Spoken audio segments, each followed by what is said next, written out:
Welcome, everyone. In this briefing, we will look at the core models of cloud computing, the security implications of moving workloads off-site, and key steps needed for a smooth and secure migration. These objectives guide the lesson. By the end, leadership should feel confident in options, risk, and benefits tied to the move. Cloud service models: SaaS, PaaS, IaaS, and DaaS. SaaS gives us ready-to-use software like Google Workspace or Salesforce. No installs or maintenance required, just log in and go. PaaS offers a platform for developers to build apps without managing the servers or infrastructure. Great for speeding up custom development. IaaS provides the raw computing power, virtual machines, storage, and networks. We control the system setup, but we don't manage the physical hardware. And DaaS delivers full desktops to any device, ideal for remote workers or secure access, since data stays in the cloud, not on personal devices. Each model shifts on how we manage versus what the provider handles. A private cloud gives us full isolation. A public cloud trades some exclusivity for scale. Community clouds suit partners with common needs. Hybrid combines the strengths of both worlds. Deployment model examples. Let me walk you through some real-world examples of each cloud deployment model to make sure the differences are more clear. For private cloud, JP Morgan Chase is a great example. They run their own internal cloud environment using platforms like VMware and OpenShift. This setup gives them full control, complete data isolation, and helps meet strict compliance requirements in the financial industry. For public cloud, think of Netflix. They rely almost entirely on Amazon Web Services, or AWS, to run their streaming platform. AWS provides the flexibility and scale they need to serve millions of customers around the world without having to manage physical infrastructure. Community cloud. Amazon's GovCloud is a perfect example. It's a cloud environment built specifically for U.S. government agencies and contractors. These users share similar compliance requirements like FedRAMP or ITAR, so they benefit from specialized security while keeping their data within a trusted ecosystem. For hybrid cloud, NASA is a strong use case here. They use a private in-house cloud for storing and processing sensitive mission data, but for sharing large data sets like satellite images, they use AWS. The two environments are securely connected, giving them the best of both control and scalability. Virtualization is the foundation of cloud computing. It allows us to make a single physical machine to take a single physical machine and run multiple virtual machines on it, each with its own operating system and applications. This makes much better use of hardware resources, reduces costs, and allows for quick scaling and recovery.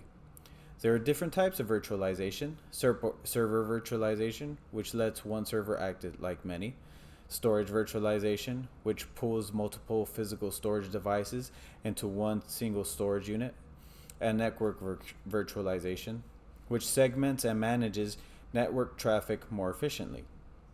On the other side, SOA, or service-oriented architecture, is all about modularity. Instead of building one massive application, SOA breaks it up into smaller independent services that do specific tasks. These services communicate over APIs and can be reused in multiple applications.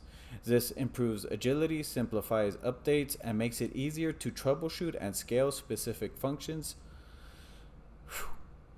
Together, virtualization and SOA form the technical backbone of most cloud services. Virtualization enables resource flexibility, while SOA supports service flexibility and reusability. Resource control and risk comparison. On this chart, it will help you visualize how responsibility shifts as we move through different cloud service models. With on-premises systems, our IT team manages everything: hardware, software, security, and updates. In IaaS, we still control our software and data, but the cloud provider handles the physical infrastructure. With PaaS, we focus on just the applications we build, while the provider manages everything underneath. In SaaS, like Google Workspace or Salesforce, we simply use the software, and the provider manages almost everything.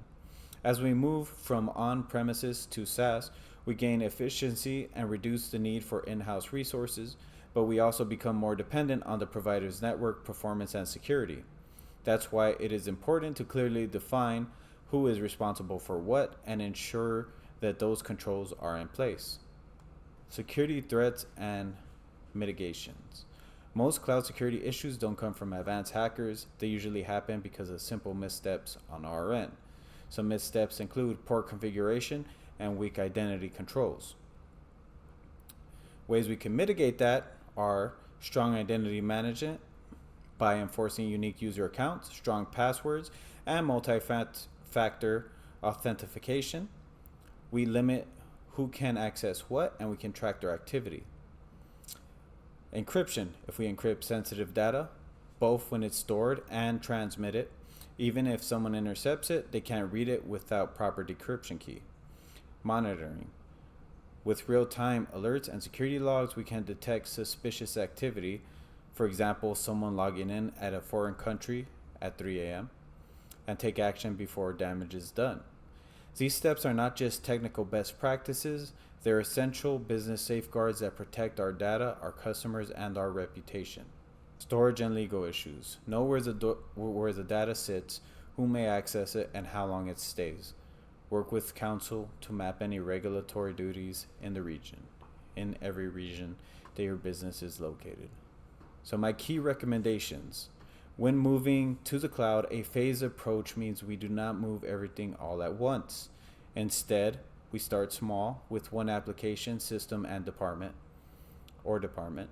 This lets us learn what works, where we need to improve, and how our team adapts to a new environment.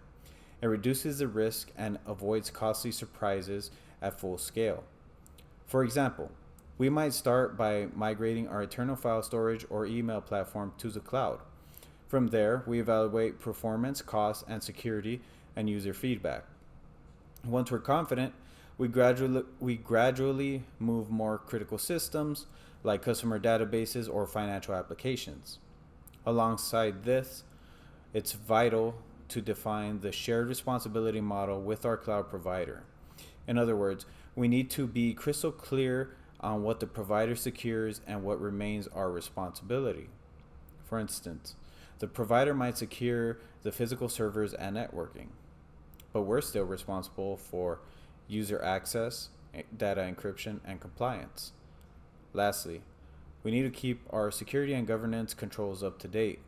As our cloud footprint grows, the risks evolve, and so must our monitoring, training, and policies. This includes regular audits, permission reviews, and ensuring our tools and people are aligned with our current best practices. In short, a phased approach gives us room to learn, while clear roles and up-to-date controls protect us as we scale.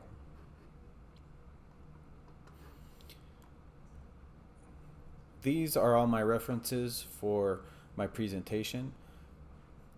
Press pause and click the links, or type up the links in your browser so you can take a look at them. They are very informative on everything I discussed in this presentation.